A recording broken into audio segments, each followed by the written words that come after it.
Welcome to Elevate Every Day. I'm doing a podcast series really about mental health issues, positive mental health, how to combat that in terms of health and fitness, attitude, in terms of how to manage the daily pressures of work. What's happened, of course, lately in terms of what, since COVID or we've been working remotely a lot, and even a lot of our kids have been suffering from issues, which accelerated by the could be some global issues, could be COVID issues, could be issues at work and things like that. So, in that sense, I wanted to just tackle this and talk about this. I want to tell a little bit about my own journey. Before COVID, I was, I got COVID, and then I became seriously overweight, 118 kilos, almost size 50 waist. I was not in a good place, almost died because of COVID. I had to do something with my life. I had to look at, was this to do with, you know, anxiety, depression, all this stuff. So I tried to get my life in order by looking at health and fitness, looking at how I eat or how I also approach the day. And thank God, I lost from 118 kilos to almost 73 kilos. And also, I kind of felt better with myself. I used to have blood pressure. I've reduced, I haven't got blood pressure anymore. So, and it's giving me a lot of mental energy or positive mental. Even the stuff I'm doing now is based on what happened then. So I just want to tell others about how to help themselves or how to go through a journey like this. So we've got Zahid Haq here with me, and he's pretty much an expert in this field. Zahid, could you please introduce yourself and your journey? Yeah, hi everyone. Thanks for watching. In regards to the journey to health and fitness, even back in the day when I was at university, I was, always into, martial arts, the gym, and so forth. Um, no particular reason why. Just maybe the alpha part of me being into fights and so forth. So I never really. It was just something to do. Um, Obviously, after I got married and I moved out to the States, um, most of my career, actually after university, I've been transitioning between the financial industry and the health and fitness industry. Um, and I had six, the grace of God, I had success in both.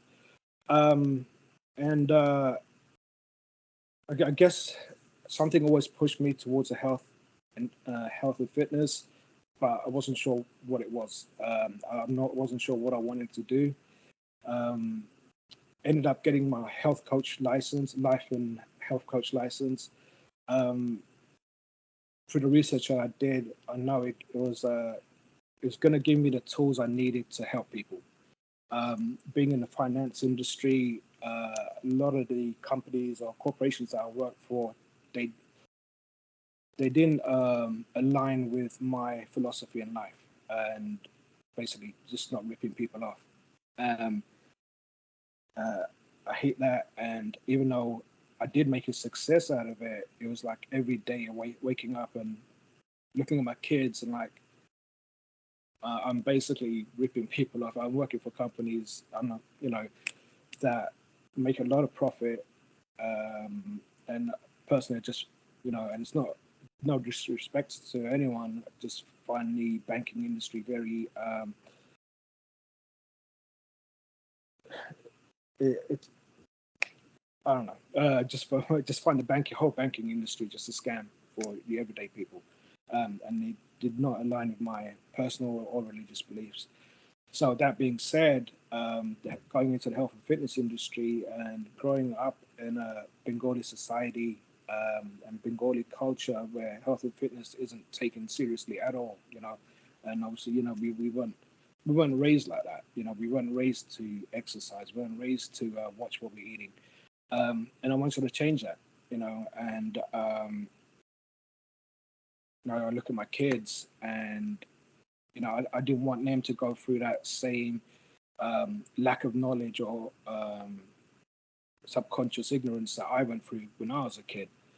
Um, when I moved out here, I took on some stressful jobs, worked 12-hour days, 5 days a week, and I put on a lot of weight, and to the point where I got to being borderline type 2 diabetic, and and that was my calling card. That was my epiphany. Just looking at my boys, and I'm like, I want to be around for them, and and that was it. And it was a hard for me. It was like an overnight change. It was just like I just cut out all sugar and just changed my diet completely, and that was it. That was my X factor. That every day that I want to be there for my kids. Um, Obviously, wherever I go, I go. But I don't want to be. I don't want it to be something that I could have stopped in my own control. And then obviously living in America, where obesity is like 99% of the people come across are obese, um, and just delving into more, it's this country doesn't want people to be healthy. It goes against the narrative. It goes against the philosophies for the big pharma companies, and the amount of profits that these companies make through our demise. It's horrible, and that's why I do what I do in regards to helping people with food addiction, um, educating them, and through that and through the program that I offered to my clients with the food addiction, I actually use that same model where I've actually helped clients with the drug addictions. Um, and it's the times when I'm actually not even profiting from it. I see how much it's destroying people and their families, and it's just like this is my way of giving back. I've taken a lot from this world, and now it's my turn to give back, and that's why I am where I am now. Fantastic, fantastic. Thanks, thank you so much for that overview of what you've gone through and your career. So, in essence, what I'd like to talk about is natural highs. I used to exercise and I used to get these natural highs. I couldn't even explain it. I was like, wow, it's like it just hit me and it was a rush. And it really, I just wanted to get it. And a lot of that time, I got it from getting to a certain level in exercise, a certain level. It was a wow. And so I want to talk about endorphins, and endorphins are known as natural highs or things like that. I'm not that much of an expert, but Zad, could you tell us about endorphins, what they are, and act like natural painkillers or feel good chemicals, what they are, what are they? All right. So endorphins, they're a chemical that's produced by everyone. And that's how God has made us. And we can actually fix ourselves on a lot of things. So with endorphins, the chemicals that are produced by our central nervous system, and primarily in the brain.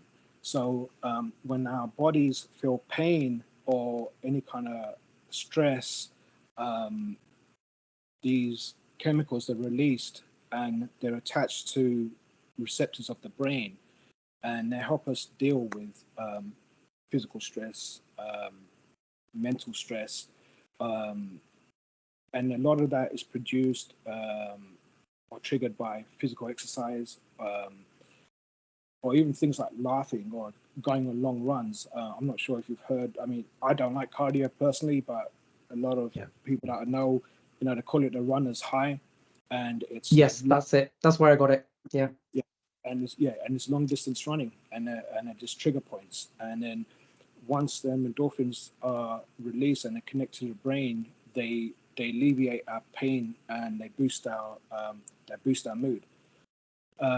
So it's just like a natural stimulation,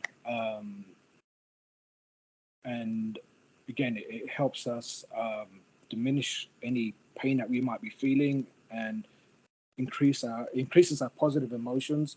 And once it gets to that point where the body feels like, okay, this is it, I'm good now, then balances out and releases it again, and you know, and basically that's how endorphins work. Sure. So I guess a lot of our audience will want to know how to trigger these. I mean, what kind of, I know you said runner's highs, but is there any other ways we can trigger these endorphins? Um, the biggest way is physical exercise. Again, because you're putting that physical stress on your body, it releases that chemical that helps you deal with this, and um, that is the most natural way of dealing with or triggering your endorphin levels. Um, Obviously, with endorphins, there are other natural chemicals that it can play alongside, being oxytocin, serotonin, and more importantly, dopamine. Yes. That's really good. Could you tell us a difference between each of those? I mean, is there much differences? There is. They will have their own little parts to play. So oxytocin is more to do with boosting your feelings, and that feeling that you receive when you're wanted, or you're with your spouse, and that you know spousal relations, or bonding with your child. So a lot of it's more of that emotional feeling, and um, the reward that you get from that emotional bond that you receive, from that partner of yours, or from your children, or yeah, that's basically what oxytocin is. The serotonin is a chemical that helps you keep your mood stable, and that's where the brain chemical, it helps regulate your mood and your sleep and your appetite. So again, some people, if they're stressed, they won't eat, and that's when the serotonin level is at a low. Or some people, when they are stressed, like me, when I used to eat a lot, I'd be stress eating, and again, that's because my serotonin levels were low. Um, but the most important one out of the three, um, apart from the endorphins, is dopamine. Yeah, And you can't really have, for your endorphins to work, you need your dopamine levels, um, alongside with it as well. So even though endorphins and dopamines they're basically separate signals, they're both neurotransmitters that transmit signals to the brain, and they both have a distinct primary role, um, even though they work in different pathways. But they both interact and influence each other, um, to get you to that um, positive high that you want. sure. Now, the biggest difference between dopamine and endorphins is that with dopamine, you can increase your dopamine level through anything, um, and that's where sometimes the danger lies. So a lot of people, or not a lot, well, there is.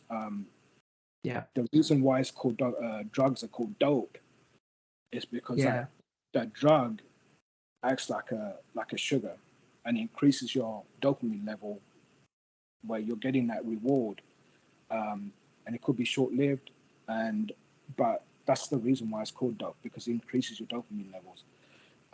Things like alcohol, yes, things like shopping, or anything that you find pleasure for in that time increases your dopamine levels. Again, it could be dangerous, and that's how a lot of people turn to drugs. That's why, or go into harder drugs, or become alcoholics, or chain smokers, or have a shopping addiction or food addiction, um, sure. because it does increase your dopamine level. Um, so if you can understand, um, or if you can get control of what you need to increase your dopamine level on a more, for want of a better word, ethical basis, or a more natural basis, together with endorphins, they both combine to make us, um, to give us that feeling of happiness, and that natural high that stimulants shouldn't be giving us. Sure, sure. Thank you so much for that. That's really good. I've actually learned something quite a lot there, actually. So what's the importance of endorphins in today's mental health challenges?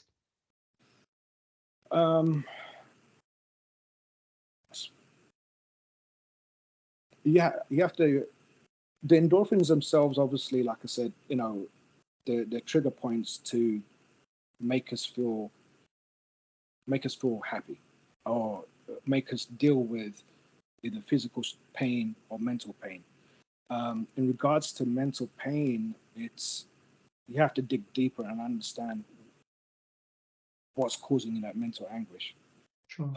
It could be things that are going on in society now. It could be getting bullied at school, bullied at work, financial stress, marital stress, work stress. So again, going back to what helps with endorphins or what triggers endorphins, and that's why I'm an advocate for physical exercise. Yes. It's it's so important that we get that to be able to deal with these stresses. Um, I'll use my mother as an example. She's high blood pressure. Yes. You know, every you know, I think post COVID, and a lot of people felt like there's just like that depression of you don't know what's gonna. It's just like it's just bad news everywhere. Sure. And so after I moved her out here, I take her to the gym. She does these gym classes for seniors. Um, Goes for walks, and she feels good, even though like physically with her heart, like she's like, oh, she's tired, but mentally she feels so much higher. Sure. Um, and just that alone, seeing someone the age of my mom, who's close to 80, feel that natural Wow. high, and I can't Yeah. explain to her where she'll understand. Um, Explaining it to her in English, there's only so much she'll understand, but explaining it to her in Bengali, I don't have the words for. But Mm. it's just that's it. Like that. That's sort of proof that me personally that I need to know that even just a walk, just and getting that fresh air, getting the vitamin D from outside, just increases that level and just makes you feel so much mentally better. Yeah. Yeah. So, endorphins are naturally created and released. What's the kind of versus the artificial stimulants and medication difference? Are endorphins also dangerous at big levels? Well, there's no when dolphins themselves, because they're natural, because we produce them naturally, there's no danger of getting too many because your body will automatically know when it's reached that point, and you know, so we naturally can't get too much endorphin. There's no chemical out there that can reproduce endorphins, but there are chemicals out there that can um, try and act like endorphins, and that's where the danger is. That you've got opioids, you've got opiates, and so they're the most well-known drugs Yeah. that Yeah. are associated with endorphins. You've got morphine, codeine, oxycodone, hydrocodone. Um, and these are all dangerous drugs. We saw the opioid crisis here in America, where it was unbelievable, like people killing each other over this. Yes. And then you got and the way that opioids work is that they work similar to endorphins because they attach themselves to the same receptors that endorphins do, and they do produce that pain relief. And that's why you see like what Michael Jackson died from, what Prince died from, because their body was in so much pain and they were addicted to the opioids, and it was taking that pain away from them. But there's only so much that you can take before you keep moving up your tolerance level and eventually overdose. Um, Other things that can mimic endorphins are alcohol. Um, Again, another drug that if your tolerance level gets to that point where it's not working anymore, you're just going to increase it. And obviously, depending on your weight level as well, if you're really heavy, it's going to take you that much more Oh, yeah. to drink to get to that point where you want to feel that buzz. Cannabis with THC, and psych- that's the primary psychoactive that's found in marijuana. Again, like any drug, when you get to that tolerance level, you're going to keep shooting for more, and then maybe go into a harder drug. Sure. Antidepressants. I think there was a research by psychologists recently that basically said antidepressants don't work, and you keep taking them and taking them, but they have no. There's no chemical proof that they actually work. But people are overdosing on them or taking too many because they're trying to elevate that mood, but they really don't work. Then you've got nicotine that releases some endorphins, because when you're stressed and you need something to take that stress away. I'm not a smoker, but from what I heard, that's just that act and the Yeah. nicotine take again helps, and it only releases a little bit of endorphin, but then you become a chain smoker to try and get to that point. And then obviously you've got caffeine, and Yeah. depending on how you take it and how much you drink, Yeah. could be That's good. something I better adhere to myself. That's one of my addictions, caffeine. You know. So the thing is, this is so people are, out there, and is there a way we can actually slowly release endorphins to help with our stress, anxiety, depression, or is it just going to be exercise, exercise, exercise? Is there somewhere we can, how does it affect if we did this consistently every day to release some, or do we need it every day or for endorphins? We need it every day, especially if you're living a sedentary lifestyle, if you're working from home, like obviously Yes. after COVID, and you see a lot of remote workers, and there's that. If you're working from home, now you've got no break away from home. So Yeah. if you're going through the stresses of home, be it marital, be it with the kids, be it whatever, and you're still in that environment, and now you're trying to produce for your company, there's no definitive line between the two. Now you're just mixing your family pressures and your house pressures along with your work pressures. So yeah, it's gonna be a mental drain. Um, and I know when people say exercise, and a lot of people, you speak to an elder, or you speak to someone who's never exercised, um, they automatically feel this twinge of pain. It's like, oh God, exercise, like, and that's like the critter part of your brain, like, no, exercise is bad, exercise is painful. I don't want to do that. But but exercise is also just getting out and just walking and just taking in fresh air. Completely. Just to get that oxygen inside you, and just and before you know it, you're not really exercising. You're just working your body, and you're helping yourself. Even just a 5-10 minute walk, just to get Yeah. some kind of movement and some kind of oxygen inside you. Um, I've seen people that are bedridden, and really all they need to do, even if they walk or try to walk for like just 5 minutes, it causes such a chemical rush to the brain, and it gets your body moving where you're not suffering from muscle atrophy. So you know, it's not. I'm not a personal trainer or anything, so I Yeah. don't have a gym. I'm not trying to promote a health club or anything. But believe me, exercise it's so important to our lives. I can't stress that enough. Fantastic. I mean, so we're living a remote life at the moment, remote, so our kids or all these. What are some things we can do? I mean, and you said walk and this and that, but while I'm working here now, I have an upright table in that sense. Is there things we can do, like a plan that we can do in a day-to-day activities that would help us release some of these endorphins and get these natural highs? Yeah. I mean, ultimately, it all comes down to what you prioritize, and that's going to be your motivating factor to do what you need to do. Um, we live in a world where we're so enslaved to um, bills and enslaved to Yes. paying things off and enslaved to our companies, and I saw a quote the other day, and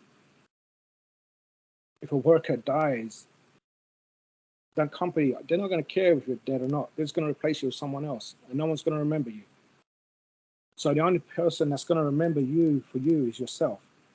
So if you start prioritizing yourself, and um, and I know it sounds corny, but if you love yourself first, that's when you're going to be Yeah, helpful to everyone else. And completely. it's exactly like when you're on a plane. And I always used to think when I get on a plane and I have um, these emergency demonstrations, and like I say, make sure you put your oxygen on first, even if you have a kid, instead of trying to help. Yeah. I never understood that. And then I realized, yeah, if I'm dead, I'm not good to anyone else. No. So, and if you look at Japan and Asian countries, when these workers, before they go to work, as a unit, they're exercising because that exercise will help you become more productive. And also, you're taking care of yourself. So if you don't love yourself first, you're not used to anyone. So if you Okay. prioritize that working out, like I say, even if you go for a walk, even if you get an elliptical machine in your house or a treadmill, or don't have to have a gym membership or whatever it Mm. is, you know, it's something. Or even just make it a family thing. And Yeah. if you're if the only interaction that you have with your kids or your wife is a negative interaction because of stresses of your job, and you're not having a positive bonding time, it's all going against you. So you Yeah. can make walking as a family or exercising as a family a way to bond with your family. That way you're taking care of yourself, your family's taking care of itself, and now you can come back to work or do what you need to do and become more productive. Yeah. I mean, I completely agree. I mean, on a personal level, I used to get really stressed at work and all this stuff. I was remote working. So what I used to do, I thought, let's just go for a little run, 20-minute, 30-minute run. And then I used to come back refreshed, really Yeah, refreshed. And I felt really more positive, how things were. But then I realized increased the intensity. I felt yeah, better. The more sweat, wherever. And then what I said, let's incorporate. My family weren't always bought into all everything I was doing, the food, wherever. But so let's bring them in. So we had this thing called Just Dance, intensity dance together as a family, and we did it. And it literally made it a family thing. We used to play then badminton and other stuff too. So you can make it fun to get oh those yeah, definitely. natural highs and stuff like that. From your experience, does it have to be a certain intensity to get that kind of high, or you can get it from a slow No, not stuff? at all. Everyone's different, and everyone has that X factor of doing things. Like I'll give my wife for an example. For her, going on a hike, going for a walk, she prefers that than going to the gym. Right. Now, me, I hate cardio. I Yeah. hate cardio, but resistance is strength training and getting on a bench and pushing weights. That's my high. And it's so everyone's different. For me, increasing my weight every time I go, I'm basically progressive overloading on my weights, and every time I'm hitting a new personal record for what I can push, that's my high. Okay. But for my say like my wife, or it'll be different, and her, so so everyone has that X factor of why they, or what motivates them and what makes them feel good. Um, and that's exactly why people play different sports. It's whatever makes them feel good, that's what you should be doing. And it shouldn't be, if you start seeing something as a chore, you're naturally going to rebel against it. So just do something that you enjoy. Like I say, even if it's a walk or run or just whatever it is, and if you can make it fun with the family, that's great. Um, for me, personally, I like going to the gym by myself. I get to Yeah. shut outside world off, Yeah. Yeah. and the fact that no one else shares that. Well, no one around me or my like immediate family in the house shares that same um, exercise goal as me, kind of works for me because I get to shut everything off, and that's my alone time, and bang, and then I'm ready to go again for the day. Oh, great. You know what? Also, I learned very quickly my posture affected my mental health. Oh You yeah, know, I was like slouched in the couch or wherever, or in a all day position sitting down. mm, And then I started to get back problems, other things too. Then I started to move my posture a little bit, more standing up, more active postures, yeah, And I wouldn't say, I'm not saying you get natural highs, but it helped me in my moods and all that stuff. Do you know if there's any correlation between posture and natural? yeah. Uh, yeah, Your back is probably the most important part of your body. Um, so if your posture's right, you're sitting upright. yeah, Um, one, it makes you feel confident, and whoever else is around you sees you as a confident person. yes, Uh, with your posture being upright, now you're taking more oxygen in. yes, You're breathing more, and obviously the oxygen you're taking in is again creating positive chemicals inside your brain. So yeah, posture's everything. And now, whether by design, obviously I'm a very conspiracy theorist person, but these cell phones, if you see people walking around like this all the yeah, time, yeah, yeah, and now there's a increase of people that have hump necks yeah. because they're constantly like this, and they're not True. getting. Yeah, It's the phone really does make the posture awful sometimes. the cause so many issues, and Yeah, it's it's a unbelievable. topic in itself. Yeah, 100%. Definitely. Yeah. Thank you so much for today. I mean, learnt a lot. Is there anything else you'd like to add in terms of what we discussed today from a Um,